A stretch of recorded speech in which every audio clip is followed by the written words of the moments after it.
A white man walked into the restaurant, his every step radiating the kind of confidence that only comes from a life where defeat is never an option. But tonight, his usual sense of superiority would be challenged.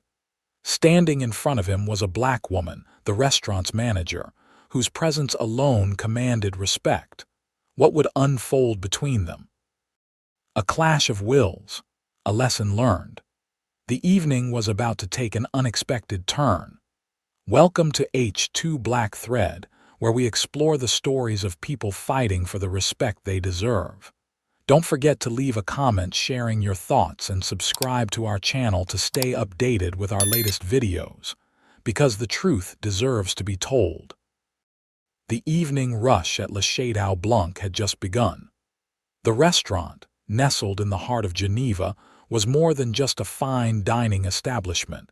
It was an institution of refined taste, exclusive clientele, and a legacy of impeccable service. Isabelle Laurent, the head sommelier and manager, took pride in maintaining that standard. Dressed in an elegant yet understated black uniform, Isabelle moved with effortless grace through the softly lit dining area, ensuring that everything, from the precise alignment of silverware to the delicate balance of flavors in each wine pairing, was absolutely flawless. She lived for moments like these: the clink of crystal glasses, the quiet hum of conversation, the orchestration of flavors and aromas that transformed dining into an art form. But tonight was about to test her patience. The doors swung open, and a gust of brisk autumn air swept through the restaurant. A group of 3 men, dressed in tailored suits a little too flashy for the setting, stepped inside. Their voices, loud, entitled, self-assured, immediately clashed with the ambience of the room. At the center of the group was Richard Davenport, a hedge fund manager from London, his Rolex glinting under the chandelier light. Beside him was Tyler Morrison, a New York real estate investor whose arrogance was only outmatched by his unearned confidence in his own intelligence. The last of the trio, James Caldwell, was less vocal but still carried himself with the same casual entitlement, as if the entire world was made to serve him. From her spot near the wine cellar, Isabelle immediately noticed them, not because of their wealth, but because of their energy. They didn't walk in with respect or appreciation for the experience. They walked in like men who assumed they already owned the place. Isabelle exchanged a glance with Henry, the maitre d', a man who had worked at Le Château Blanc longer than she had been alive. His raised eyebrow said it all. This is going to be a long night. The hostess approached, her polite smile unwavering as she guided them toward their reserved table. But before they even sat down, Richard clapped his hands together loudly, drawing attention. "Now this is a place that knows how to treat its guests," he declared, his voice cutting through the soft atmosphere like a blade. "Front row seats to the best dining in Geneva. Feels like royalty, boys," Tyler chuckled. "Yeah, if royalty ate snails and drank overpriced grape juice." A few nearby guests glanced over, their expressions flickering between mild annoyance and curiosity. But Isabelle had seen enough men like them before, men who enjoyed making themselves the center of attention. As they settled into their seats, Richard lazily gestured toward Isabelle, who had just approached with the wine menu. "Well, well," he smirked. "I see the wine expert has arrived. Tell me, darling, what's the most expensive bottle you've got? Let's not waste time with anything cheap." Isabelle kept her expression calm and professional, though she could already see where this was going. "We have an extensive selection of wines, sir," she said smoothly, flipping the menu open. "If you're looking for something exceptional, may I recommend the 2010 Château Margaux? It's—" Richard cut her off with a wave of his hand. "Hold on," he said, leaning back in his chair with an amused smirk. "Are you saying that's the best?" "Because, he glanced at his companions. "I've had some real wines in my time, sweetheart. Tyler and James laughed.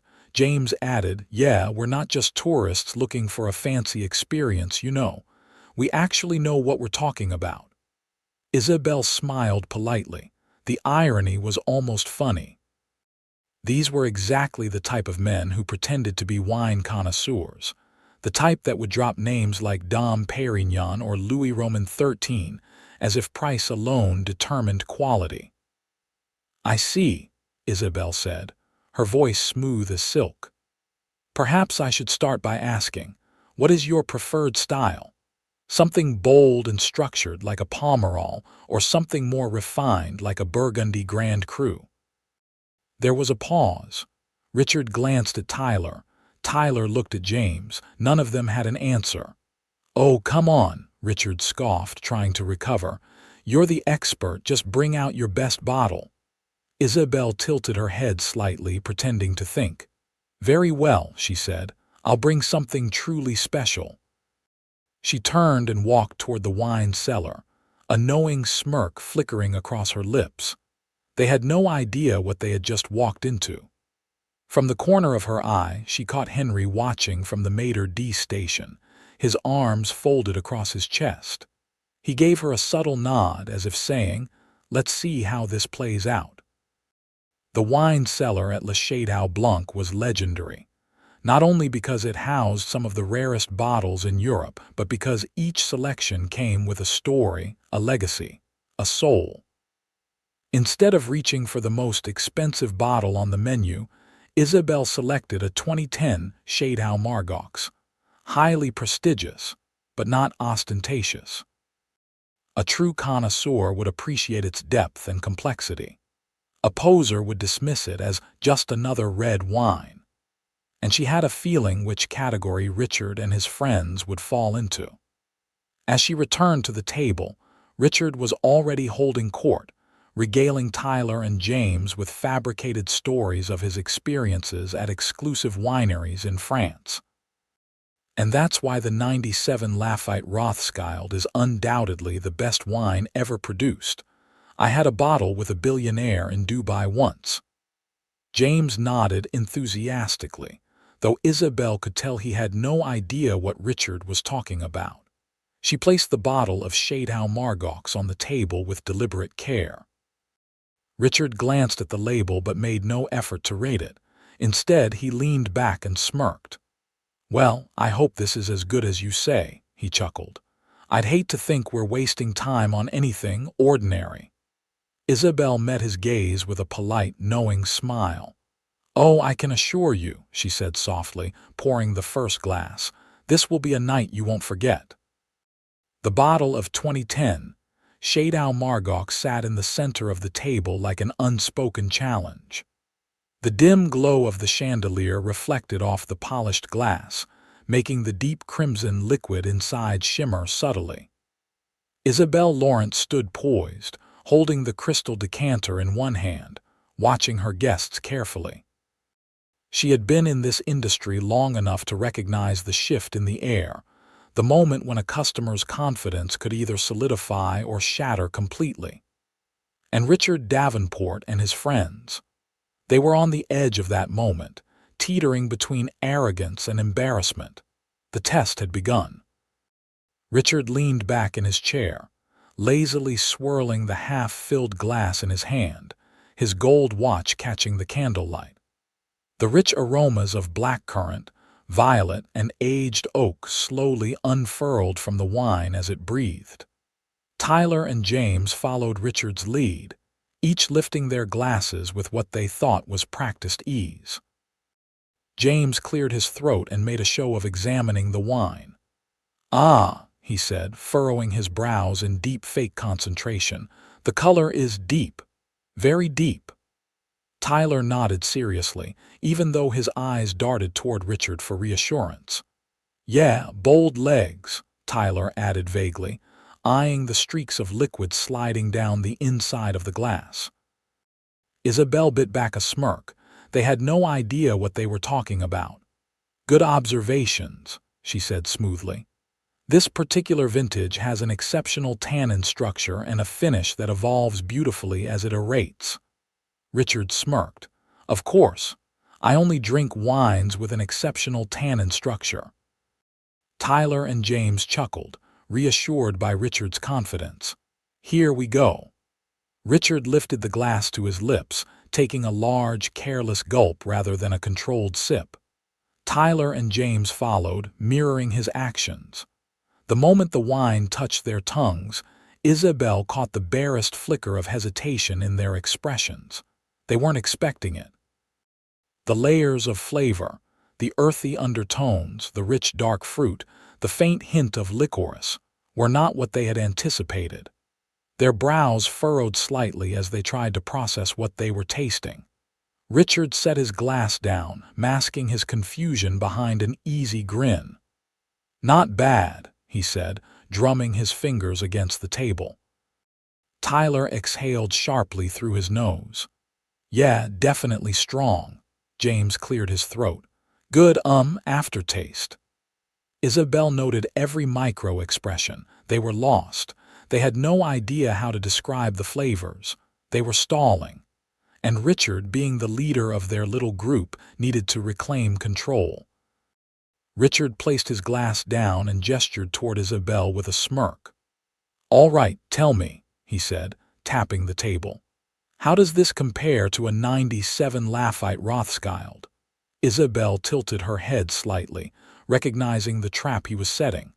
Lafite Rothschild was an exceptional wine, but 1997 was notoriously a weaker vintage.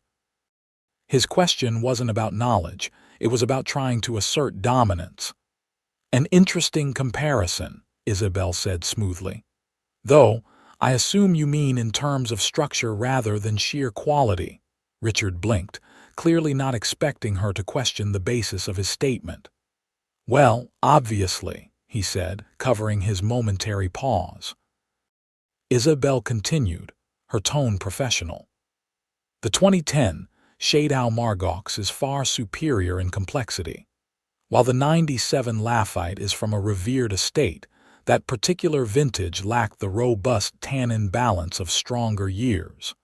The Margaux, in contrast, benefits from superior aging potential and a more refined, lingering finish."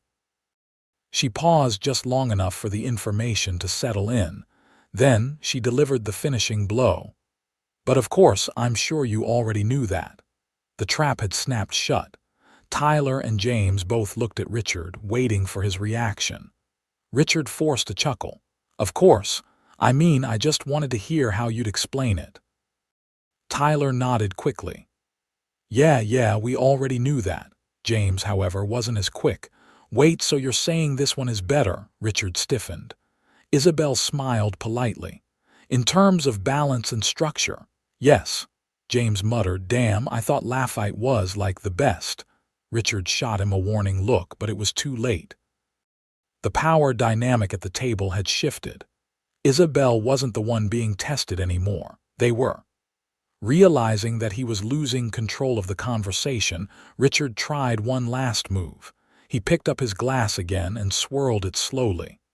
"Look, I'm not saying it's bad," he said, his voice smoother now. "It's just that it's missing something." Isabel raised an eyebrow. "Missing something?" "Yeah," he continued, leaning forward. "It doesn't have that boldness I usually look for." Tyler nodded, backing him up. "Right, yeah, the boldness." James, who had just been convinced this was an excellent wine, now looked conflicted. "Maybe it just needs to breathe more," James muttered. Isabel's expression remained neutral, but internally she was amused. This was the classic move of someone caught bluffing. Claim that the wine is missing a vague, undefined quality.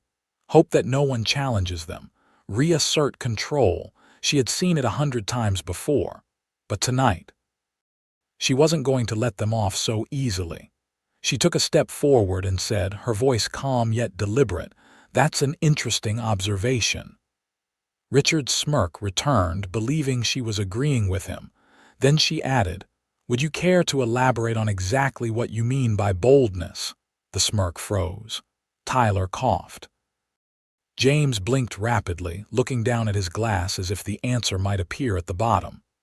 Richard opened his mouth, but no words came out immediately, because there was no answer. They didn't know. They had walked directly into the second trap. The silence stretched just a little too long. Then Richard scoffed. "I mean, come on, you know what I mean. It just doesn't have that strong finish." Isabel nodded. "Ah, I see. So you'd prefer a wine with higher acidity or perhaps a stronger tannic grip?" Richard blinked again. "Because this Margaux is actually celebrated for its perfectly balanced finish, structured yet elegant. So if you're looking for a stronger grip, I'd suggest something like a Cabernet Sauvignon from Napa Valley, which leans toward a bolder mouthfeel." James shifted uncomfortably. Tyler looked down at his glass. Richard forced a smile, but it was tight around the edges. "Yeah, that's what I meant." The atmosphere at Le Chateau Blanc had changed. The once overconfident Richard Davenport, along with his friends Tyler Morrison and James Caldwell, were visibly unsettled. Their initial bravado had cracked under the weight of their own ignorance, and now they were treading carefully, hoping to salvage their wounded egos. But Isabel Laurent wasn't done with them yet. As the head sommelier and manager of one of Geneva's most prestigious restaurants, she had spent years dealing with men like them, men who thought wealth automatically translated into sophistication. And now it was time for the real challenge. Richard cleared his throat, forcing a tight-lipped smirk. He wasn't used to being outmatched, especially not in front of his friends. "All right," he said, resting an elbow on the table and forcing an air of nonchalance. "You clearly know your stuff, Isabel. I'll give you that." Tyler nodded, jumping in to back him up. Yeah, respect where it's due." James just muttered, "For sure," though his eyes remained glued to his glass, as if avoiding Isabel's gaze would somehow save him from further embarrassment. Isabel remained composed, a polite smile playing at her lips. "Thank you," she replied smoothly. "But I must say, gentlemen, I'm curious. You're well-traveled, well-connected, so perhaps you'd like to test your palates." Richard raised an eyebrow. "Test our palates?" "Yes," Isabel continued, her voice poised yet inviting. "A blind tasting. A proper one. If you'd like, I can bring out a series of wines, all excellent in their own way, and we'll see if you can distinguish them without the labels to guide you." There was a beat of hesitation. Tyler glanced at Richard, waiting for him to either accept or laugh it off. James swallowed hard, clearly wanting no part in this. Then Richard smirked, masking his uncertainty with forced confidence. "PFFT, please," he scoffed. "I could do that in my sleep." "Wonderful," Isabel said smoothly, her eyes flashing with quiet amusement. "Then let's begin." She turned toward the bar. "Henry, prepare the selections." And with that, the real challenge had begun.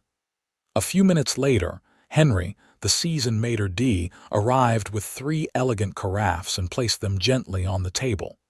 Each contained a different variety of red wine, their rich hues glowing under the candlelight. Isabel placed 3 identical glasses in front of each man. "We'll begin with 3 wines," she explained. "Each one is a fine vintage, but from different regions and distinct profiles. Your task is simple: identify them." She poured a small amount of wine into each glass. The liquid swirled effortlessly, releasing delicate aromas. James shifted uncomfortably, staring at the glasses as if they were some sort of puzzle he wasn't equipped to solve. Richard picked up the first glass confidently. "All right, let's do this." The moment of truth had arrived. Richard lifted the first glass to his nose, inhaling deeply. A slight pause. Then he forced a nod as if he had immediately recognized it. "Ah, yes," he said, swirling the wine dramatically. "This is a Bordeaux, no doubt." Tyler and James nodded in agreement, even though they hadn't even smelled theirs yet. Isabel's smile remained unchanged. "Interesting." She turned to Tyler. "What do you think?" Tyler scrambled to imitate Richard's technique, inhaling deeply before exhaling a little too fast. Definitely a Bordeaux, he said, nodding quickly. It has that classic structure. Silence. Isabel tilted her head slightly. You're sure? Richard scoffed. Come on, we know our stuff. This is definitely French, no question. Fascinating, Isabel mused. Because this, she paused deliberately, watching their expressions, is an Argentinian Malbec. A long silence. Richard's smirk faltered. Tyler's eyes widened slightly and James blinked rapidly, clearly having no clue how badly they had miscalculated. Oh, Richard said after a beat. Yeah, I knew that, just testing you. Tyler jumped in, nodding. Yeah, totally. Malbec has that fruitiness, right? Isabel hid her amusement behind a poised nod. Yes. Blackberry, plum, a hint of cocoa, quite distinct from Bordeaux's more earthy, graphite-driven profile. James coughed, then reached for the second glass, eager to move on. They were already losing badly. This time, Tyler went first. He sniffed the wine with what he assumed was expert precision, then let out a slow, exaggerated breath. He mused, as if deeply contemplating life itself. Richard and James followed, taking their time. Ah, this is a Syrah, Richard declared confidently. James, wanting to redeem himself, quickly nodded. Yeah, definitely. The spice notes. Isabel, who had spent years dealing with fraudulent connoisseurs, didn't even need to correct them this time. She simply waited. She let them sit in their false confidence, let them believe they had figured it out, and then, with a voice like silk, she dropped the revelation. You'll find it fascinating, then, that this is actually a 2015 Napa Valley Merlot. Another long silence. Richard let out a forced laugh. Well, they do say Napa tries to copy Bordeaux, right? Tyler scrambled to agree, his face growing slightly pink. Yeah, I was going to say that, but Isabel smiled politely. You still have one more glass. The tension at the table was now palpable. James hesitated before even picking it up. He looked at his friends, clearly afraid of saying something stupid again. Tyler finally just said, You know what, I'm gonna say this one's a Merlot. Richard nodded quickly. Yeah, same, James exhaled. Yeah, I agree. Isabel let the silence stretch, enjoying the self-inflicted trap they had set. Then, calmly, she said, This is a 2010 Shadeau Margaux, the very same wine you drank earlier. The moment froze. James looked genuinely horrified. Tyler's mouth fell open slightly, then quickly snapped shut. Richard was speechless. The very wine they had mocked and claimed was missing boldness, the one they had dismissed, was now in front of them again, and they hadn't even recognized it. Isabel clasped her hands together, her expression poised, yet piercing. Gentlemen, she said smoothly, it seems we've had a most enlightening tasting session. Richard clenched his jaw. He knew he had been exposed, but Isabel wasn't done yet. She gestured to the final glass. It's fascinating, isn't it, how the label changes perception. Earlier, you said this was missing something, but now, when presented blindly, it became your best guess for a completely different varietal. Silence. Tyler looked down at the table. James stared at his hands, and Richard. For the first time that evening, he had nothing to say. The air inside Le Shadeau Blanc was thick with an unspoken tension. Richard Davenport sat stiffly, his forced smirk fading into something far less confident. Tyler Morrison had gone quiet, his earlier bravado reduced to awkward silence. And James Caldwell. He had stopped making eye contact altogether, choosing instead to swirl his untouched glass of wine in nervous distraction. At their table stood Isabel Laurent, unflinching, her demeanor as composed as ever. She had just exposed them in the most elegant way possible, without insult, without raising her voice, without even needing to state the obvious. The evidence had spoken for itself. But then, just when Richard thought things couldn't possibly get worse, they did. Because at that very moment, a familiar figure walked into the restaurant. And the second Isabel saw him, her lips curved into a knowing smile. Henry Laurent had arrived. Henry Laurent was a name that carried weight. A former Michelin-starred chef turned renowned wine connoisseur, he was not only the founder of Le Chateau Blanc, but also one of the most respected figures in the industry. But more importantly, Henry Laurent was Isabelle's father, and when he entered a room, people noticed. Dressed in a tailored black suit, his salt and pepper hair perfectly groomed, Henry exuded the kind of effortless sophistication that made people pause. He wasn't a man who demanded attention, he simply commanded it, and as he stepped inside, greeting a few guests with his signature warm yet authoritative nod, the atmosphere in the restaurant subtly shifted. Richard noticed immediately. So did Tyler and James. His grip on his wine glass tightened.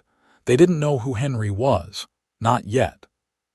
But they could tell, just from the way the staff subtly adjusted their posture, from the way other guests acknowledged his presence, that he was someone important, someone who mattered, and Richard didn't like that one bit. Henry approached Isabelle, placing a gentle hand on her shoulder. She turned to him with a smile. "Papa," she greeted warmly. Henry chuckled. "Ma chérie," he responded, kissing her cheek. "I didn't expect to find you working the floor tonight." She tilted her head. "We had interesting guests." Henry raised an eyebrow. "Oh." Isabelle didn't elaborate. She didn't need to. Instead, she casually gestured toward Richard's table. Henry followed her gaze, and for the first time his deep brown eyes locked onto Richard, Tyler, and James. A pause. A flicker of curiosity in Henry's expression. Then Isabelle turned back to him. "They were just finishing a blind tasting," she said, her voice perfectly even. Henry's lips twitched just slightly. "Oh," he mused, clearly amused. "And how did they do?" Richard stiffened. Tyler cleared his throat. James tensed visibly. They didn't have to say anything. Henry already knew the answer. Richard, still reeling from his earlier humiliation, decided to try and salvage what little pride he had left. He cleared his throat, straightened his posture, and forced a smile. "You must be Isabelle's father," he said, extending a hand. "Richard Davenport. A pleasure." Henry glanced at his outstretched hand. Then, after a deliberate pause, he shook it, but only briefly. "A pleasure," Henry replied smoothly, but something about his tone, something about the way his eyes lingered on Richard's forced confidence. It was clear he wasn't convinced. Richard picked up on it too, and suddenly, his attempt at regaining control felt like a losing battle. Henry turned his attention back to Isabelle. "I assume they've had a proper introduction to the wines of the world." Isabelle's smile was all-knowing. "They certainly tried," she replied, not looking at Richard. Henry chuckled softly. Richard bristled. He could feel the weight of the entire evening pressing down on him, suffocating, unbearable. So, in a desperate bid to regain control, he blurted out the first thing that came to mind. "Well, you know," he said, forcing a laugh. "I guess we can't all be world-class sommeliers, right?" Henry tilted his head ever so slightly. It was a subtle reaction, barely perceptible, but it carried the weight of decades of experience dealing with men exactly like Richard. "Perhaps not," Henry said smoothly, "but a truly refined individual understands one simple truth." Richard frowned. "And what's that?" Henry met his gaze. "Luxury isn't about what you can afford," he said calmly. "It's about what you can appreciate." Silence. Richard had no comeback, no retort, no snide remark, because for the first time all evening he realized he had lost, and not just the argument but the respect of everyone around him. Henry turned back to Isabelle.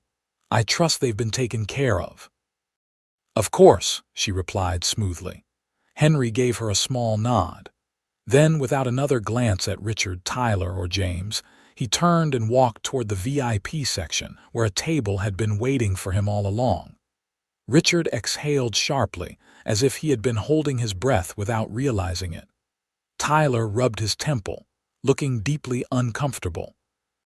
James. He looked like he was ready to disappear into the floor. They had come in believing they were the ones in control.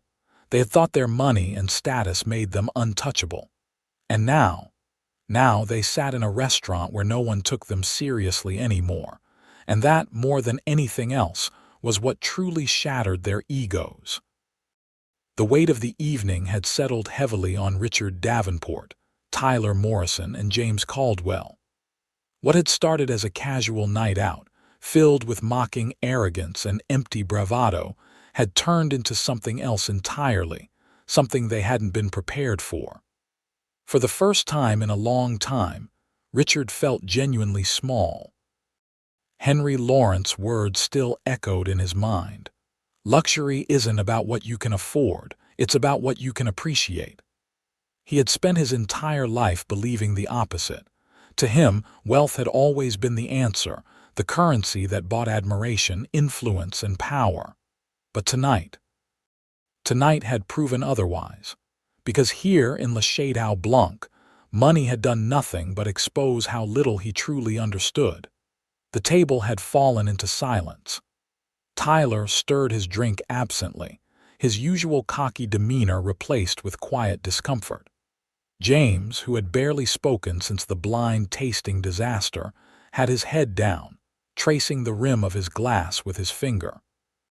No one wanted to be the first to speak, because to acknowledge what had happened meant acknowledging something far worse, that they had been outmatched, that they weren't as refined as they had always believed, that all the money in the world couldn't change the fact that tonight they had been the joke.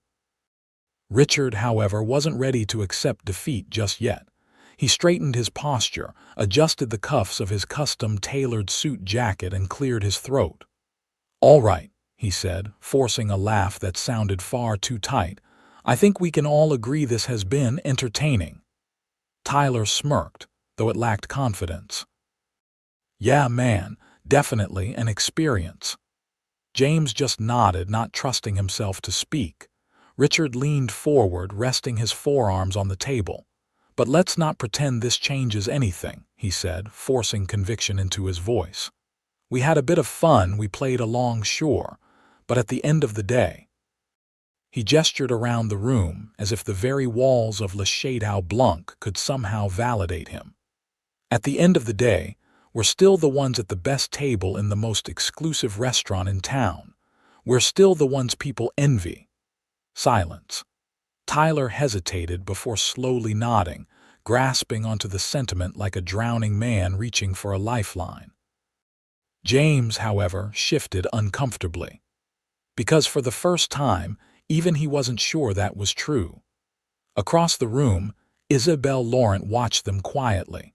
She had seen this play out before, wealthy men realizing, perhaps for the first time, that their money didn't grant them authority here.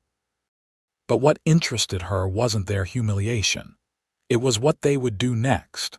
Would they accept the lesson and leave with a newfound appreciation? Or would they cling to their pride, refusing to acknowledge what had been laid so clearly before them? Henry, seated at his private table, also watched with quiet amusement.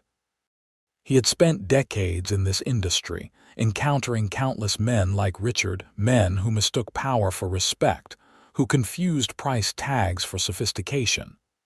And in the end, they all learned, one way or another. Richard took a sip of his drink, letting the burn of the liquor settle in his chest. Then, as if trying to re-establish his dominance, he waved over a waiter. A young man in a pressed uniform, barely in his 20s, approached the table. "Yes, sir," Richard smirked. He pulled a thick stack of cash from his wallet and placed it on the table. "We've had a great time tonight," he said, his voice dripping with condescension. "Why don't you make sure the staff knows how much we appreciated the experience?" The waiter hesitated, glancing at the wad of bills before flicking his gaze toward Isabelle. Her expression remained unreadable, but the tension in the room shifted instantly. Henry, who had been quietly observing, leaned back in his chair and exhaled slowly. Richard thought he was regaining control. But in reality, he had just made his worst mistake of the night. Isabel finally stepped forward. She didn't look at the money, she didn't even acknowledge it. Instead, she met Richard's gaze directly, her expression calm yet piercing. "I see," she said, her voice like silk over steel. Richard raised an eyebrow, sensing a challenge but not fully understanding it. "Money is important to you, isn't it?" she continued. Richard smirked. "It's important to everyone, sweetheart." Isabel's smile didn't falter. "No," she said smoothly, "not to everyone, just to those who believe it's the only thing that defines them." The table fell silent. She leaned forward slightly, lowering her voice just enough to make Richard listen. "You think wealth gives you power here, Mr. Davenport, but tell me," her gaze flickered toward the untouched stack of cash, "if money is all you have, what happens when you meet someone who doesn't need it?" Richard's smirk faltered. For the first time that evening, he had no response. Because deep down, in a place he refused to acknowledge, he knew the answer. He had nothing else to offer.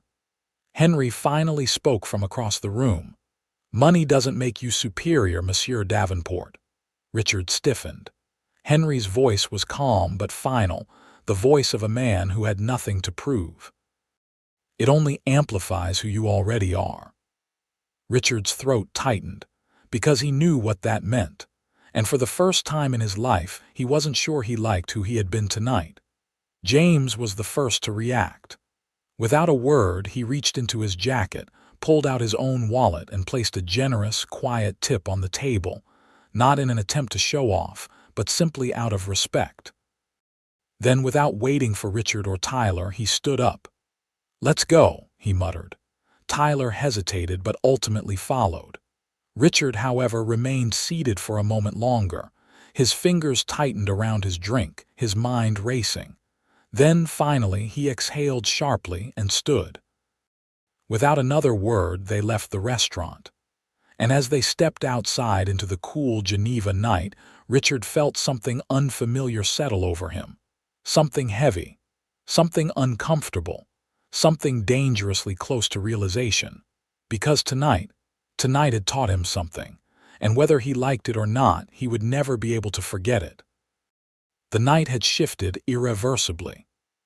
Richard Davenport, Tyler Morrison, and James Caldwell had gone from confident men of wealth and status to humbled outsiders in a world they had underestimated. And the worst part, they knew it. Yet, as they lingered at their table, waiting for the check to arrive, Richard, stubborn to the end, wasn't ready to leave without one last attempt to regain control. If money couldn't do it, maybe pride still could. Richard exhaled sharply, forcing himself to sit up straighter. "No," he muttered, more to himself than anyone else.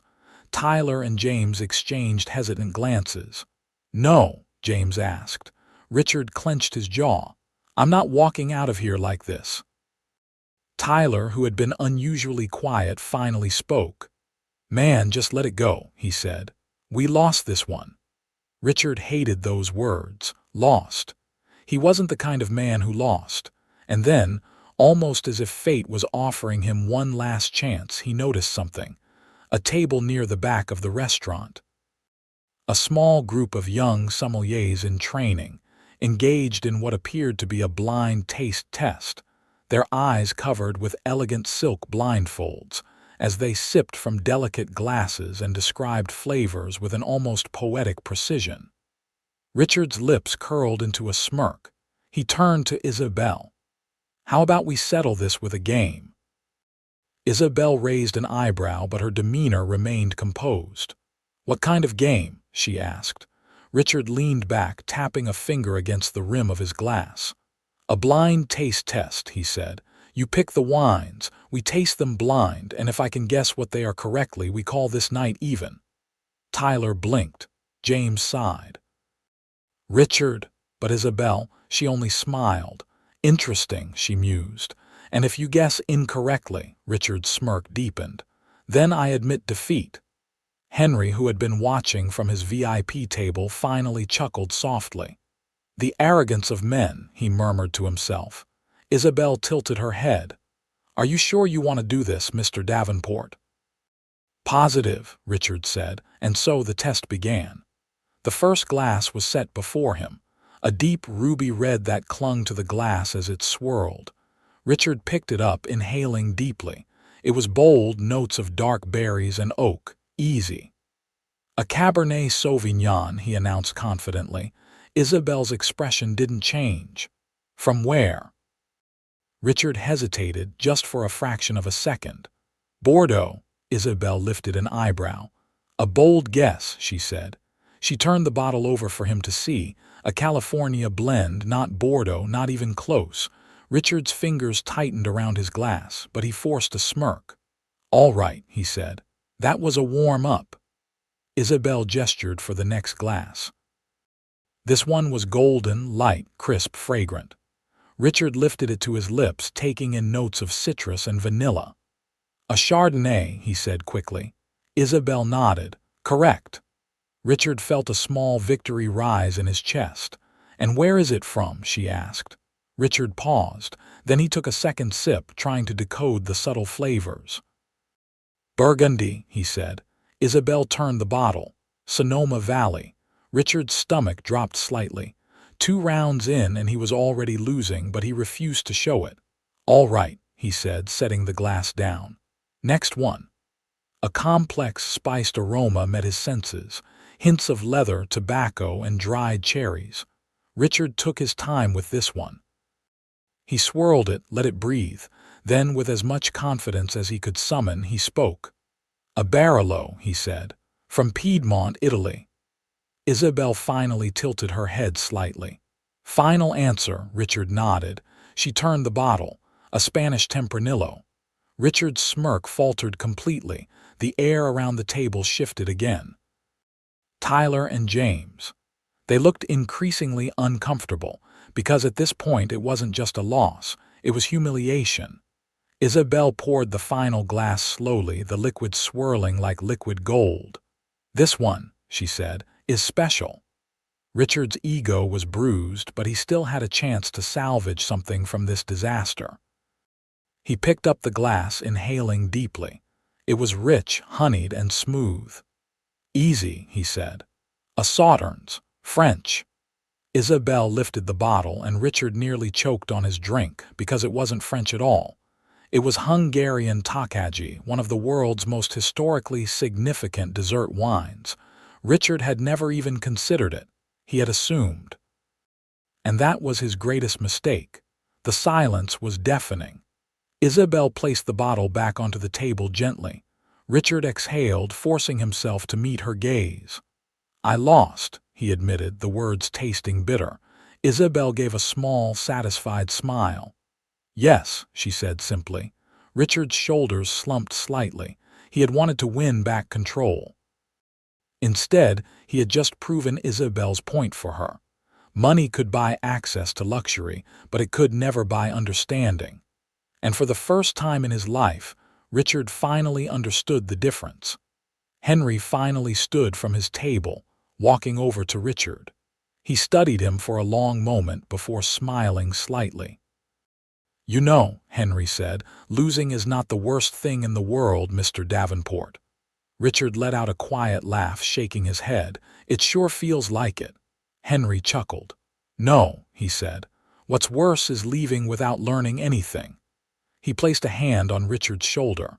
"And tonight I think you learned something important." Richard didn't argue, because for once he had nothing to argue with. Richard Davenport sat in silence, his once unshakable confidence reduced to quiet contemplation. The evening had not gone as planned.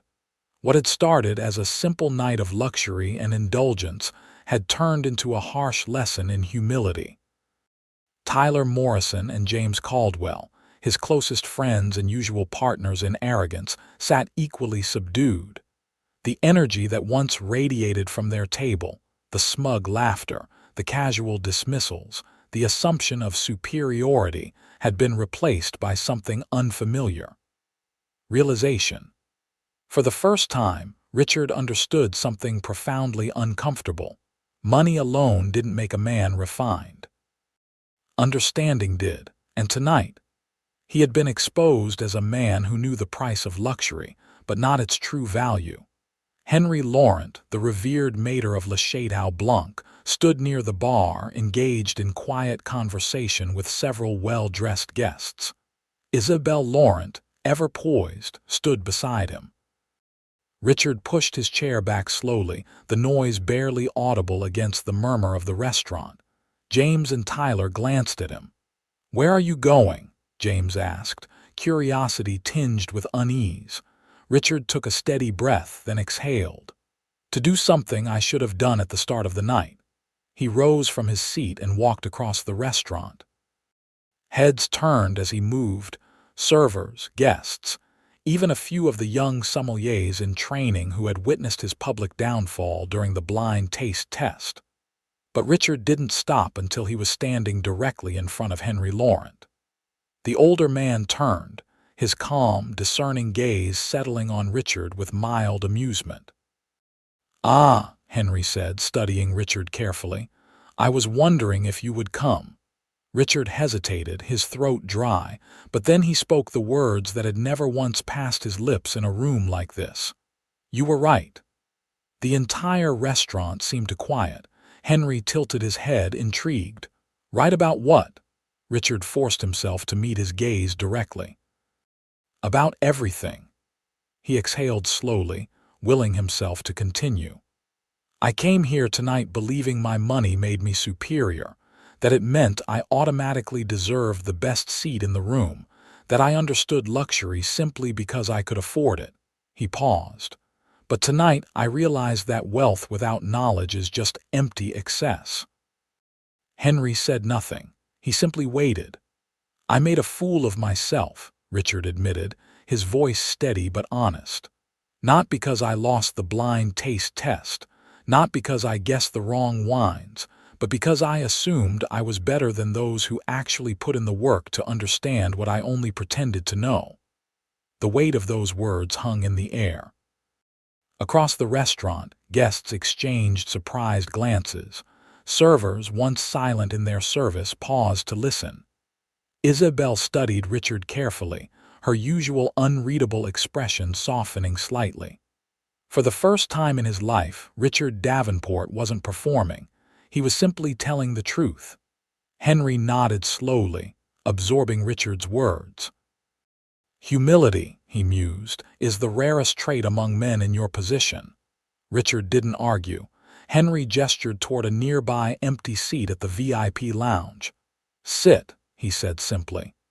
Richard hesitated, glancing at James and Tyler, but Henry's voice was firm.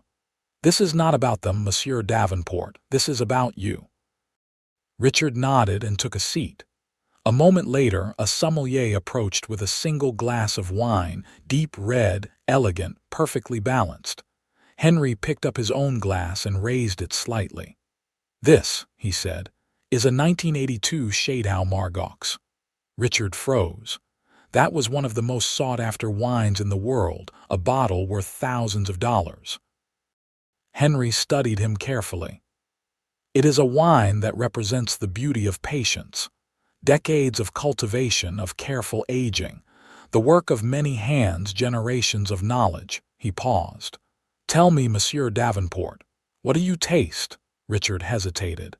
He picked up the glass, swirling it gently, letting the aroma rise. For the first time all night, he wasn't trying to prove anything. He simply allowed himself to experience it. He took a sip. Notes of blackcurrant, cedar, and leather filled his senses. Rich but not overpowering, bold but controlled, he swallowed and exhaled slowly. "It tastes like history." Henry smiled.